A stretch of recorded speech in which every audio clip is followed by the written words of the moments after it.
Assalamualaikum warahmatullahi wabarakatuh. Selamat pagi. Perkenalkan, nama saya Ira Ayu Lestari. Saya adalah guru biologi di SMA Bukit Asam Tanjung Enim.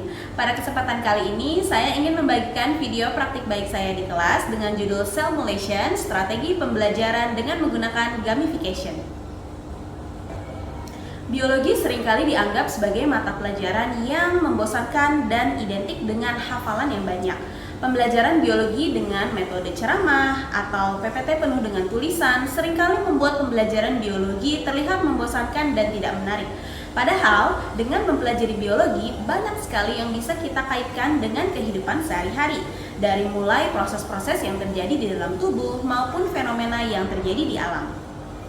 Salah satu upaya yang bisa dilakukan adalah dengan penggunaan media seperti infocus, belajar dengan gerakan-gerakan, atau praktik langsung di laboratorium. Bentuk aktivitas kelas juga dapat menggunakan metode gamification. Beberapa studi menyatakan gamification encourage active learning by solving problems, making decisions, and overcoming challenge in a game-like setting. Students retain information better. Gamification ini sendiri adalah aktivitas dengan cara membuat pengalaman yang mirip dengan pengalaman yang didapatkan saat memainkan permainan game. Dalam hal ini, to win, you have to understand. Apalagi mengingat siswa-siswi sekarang adalah generasi yang sangat erat kaitannya dengan teknologi dan gaming. Penggunaan metode gamification ini diharapkan dapat meningkatkan minat siswa dalam proses pembelajaran di kelas. Metode gamification ini sudah beberapa kali saya terapkan dalam pembelajaran biologi, seperti penggunaan beberapa aplikasi berbasis internet seperti Quizzes, Wordwall, Kahoot, maupun PPT Games atau worksheet lembar kerja peserta didik seperti word search, puzzles, ataupun teka-teki silang. Sayangnya, saya menemukan beberapa dari penggunaan aplikasi ini memiliki hambatan dan kekurangan dalam penggunaannya di dalam kelas. Seperti misalnya saat terjadi pemadaman lampu yang secara tiba-tiba. Tentunya penggunaan infocus atau internet tidak memungkinkan. Selain itu, tidak semua siswa memiliki gawai dan akses internet yang memadai untuk dapat bisa lancar berpartisipasi dalam kegiatan tersebut. Dari catatan-catatan inilah, saya merasa tertantang untuk membuat sebuah aktivitas pembelajaran yang tidak bergantung pada listrik, gawai, maupun akses internet, tapi tetap bisa memberikan pengalaman pembelajaran yang menyenangkan bagi siswa. Dan dari keresahan inilah akhirnya lahir Simulation, yaitu sebuah strategi pembelajaran atau aktivitas di kelas mengenai materi sintesis protein yang saya terapkan di pembelajaran biologi kelas 11. Simulation merupakan sebuah aktivitas pembelajaran berbasis permainan yang bertujuan untuk meningkatkan pemahaman siswa mengenai materi sintesis protein. Pada saat mereview materi ini, saya merasa materi ini cukup sulit dan cukup abstrak untuk siswa, mengingat pada proses ini tidak bisa dibayangkan atau dilihat langsung oleh siswa. Ditambah lagi, pada materi ini banyak sekali istilah-istilah yang mirip seperti misalnya DNA-RNA, tRNA-mRNA, translasi, transkripsi, juga ditambah dengan istilah-istilah pada tabel asam amino. Pada aktivitas ini, saya juga ingin menekankan aspek keimanan kepada Tuhan bahwa ciptaannya sangat sempurna even pada level yang tidak kasat mata dan juga tidak pernah melakukan kesalahan.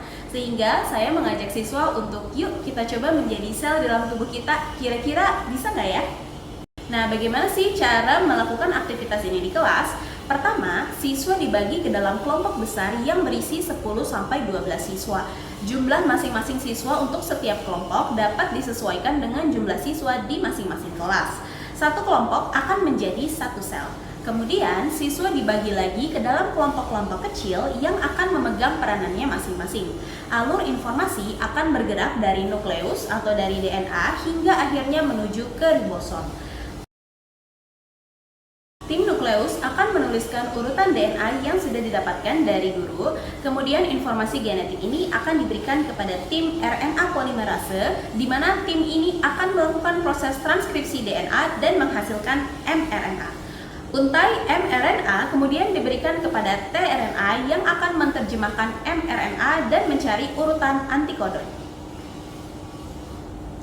tRNA akan dibawa dan kemudian menuju ke ribosom, di mana tim ribosom akan melakukan proses translasi dan menentukan urutan asam amino. Sel yang dapat menerjemahkan urutan DNA dengan cepat dan tepat dianggap memenangkan aktivitas ini. Aktivitas kelas cell molation memiliki beberapa kelebihan. Yang utama adalah tidak bergantung pada akses listrik maupun internet.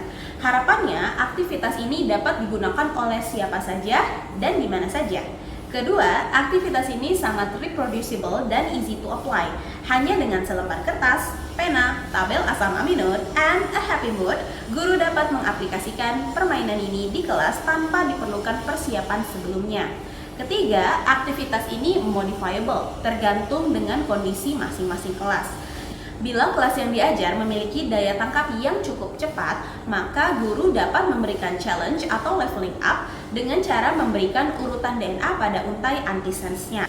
Atau, Bapak Ibu guru juga bisa menambahkan urutan DNA yang diberikan kepada masing-masing sel. Sebaliknya, jika kelas yang diajar masih berada pada level dasar atau level basic, maka guru bisa mengurangi jumlah DNA yang diberikan atau memodifikasi pada tahapan tRNA.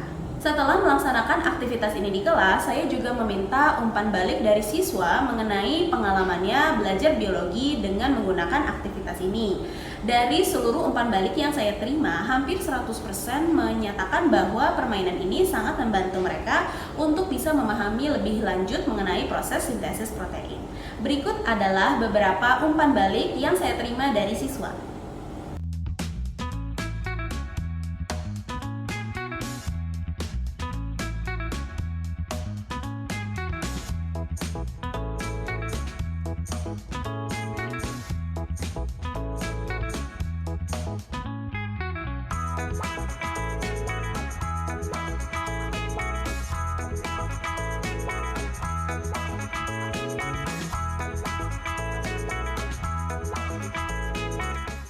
Cell molation ini telah didiseminasikan kepada rekan sejawat di SMA Bukit Asam Tanjung Enim dan pada online webinar nasional Indonesia Toray Science Foundation pada Januari 2024 silam. Dari kegiatan diseminasi ini, saya mendapatkan berbagai masukan dan juga saran terkait pengembangan dari cell molation ini. Salah satu pengembangan yang saya lakukan adalah dengan melakukan otomasi kunci jawaban dengan menggunakan rumus Excel sederhana. Dari otomasi kunci jawaban ini, saya berharap guru dapat bisa langsung mengaplikasikan aktivitas ini di kelas tanpa harus mengoret atau mengkotret jawabannya dulu dari urutan DNA yang diberikan pada siswa. Juga dengan adanya otomasi ini diharapkan guru dapat mengulang aktivitas ini sebanyak apapun di dalam kelas tanpa memerlukan persiapan khusus. Baik, itulah video berbagi praktik baik saya di kelas di SMA Bukit Asam Tanjung Enim. Harapannya, aktivitas ini dapat digunakan oleh Bapak Ibu guru tidak hanya di SMA Bukit Asam Tanjung Enim, tapi juga di seluruh Indonesia. Juga, semoga aktivitas ini bisa membantu lebih banyak lagi siswa untuk memahami materi sintesis protein dan membuat pembelajaran biologi lebih menyenangkan. Happy playing!